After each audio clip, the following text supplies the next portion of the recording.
Namaskar, everybody.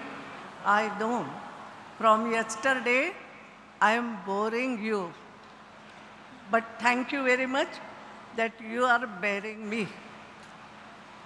तो बहुत धन्यवाद।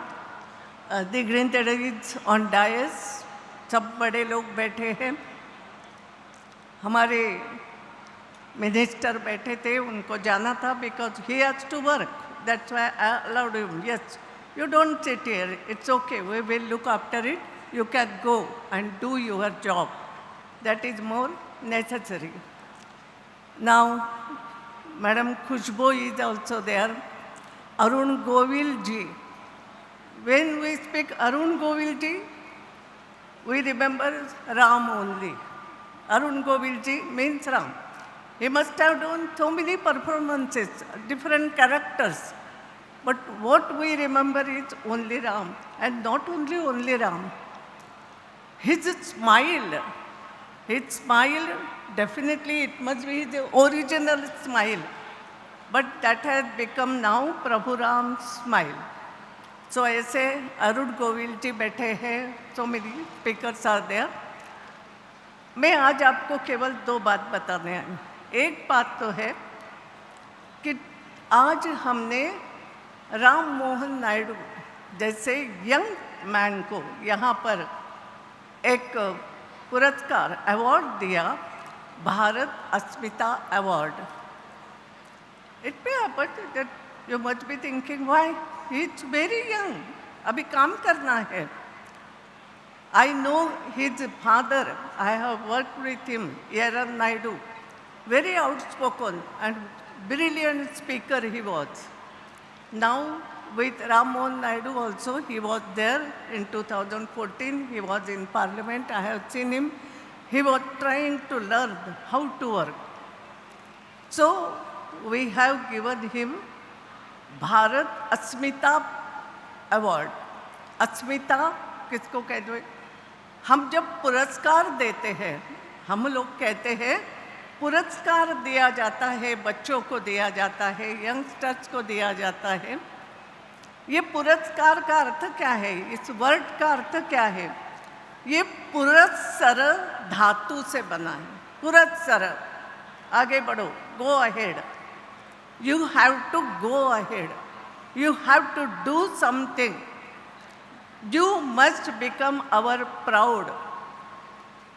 ये उसका, और इसलिए ऐसे यंग मैन को MIT ने आज जो अवार्ड दिया है, मैं धन्यवाद देती हूँ, स्वागत भी करती हूँ कि आगे बढ़ो, do something for the nation. दूसरी बात, कल से हम बात करें, आज मैं आपको बताना चाहूँगी, everybody knows next India is now youngsters India. सबसे ज़्यादा पॉपुलेशन यंगस्टर्स की रहना है, और सेकंड इज मेरे जैसे लोगों की, सीनियर मेंबर्स। तो आप लोगों को मुझे कहना है, all MLAs, today it is a very good thing that Chhatra Sangh, Chhatra Parishad and our NLC, legislative conference, ये दोनों साथ में एक प्रकार से हो रहे हैं।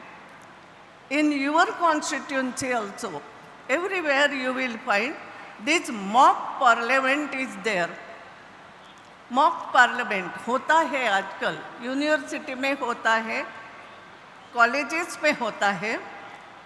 मेरा आपसे एक निवेदन है, ऑल MLAs, एक प्रयास करो, जब जब आपके कॉन्स्टिट्यूंसी में whenever there is a mock parliament in your university or in some college in your constituency, do attend it, please.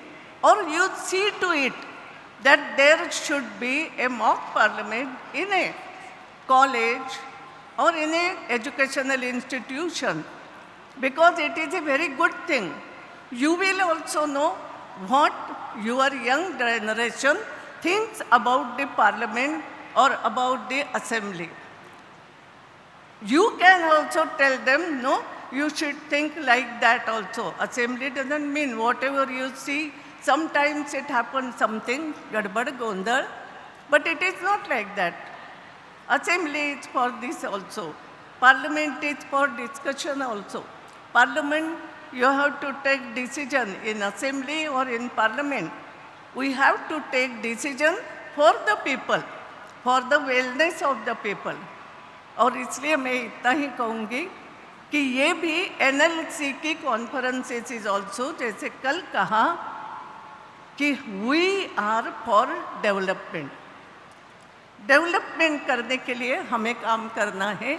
तो ये जैसे इन्होंने छात्र सांसद और हमारी कॉन्फ्रेंस दोनों बातें एक होकर के हम करेंगे।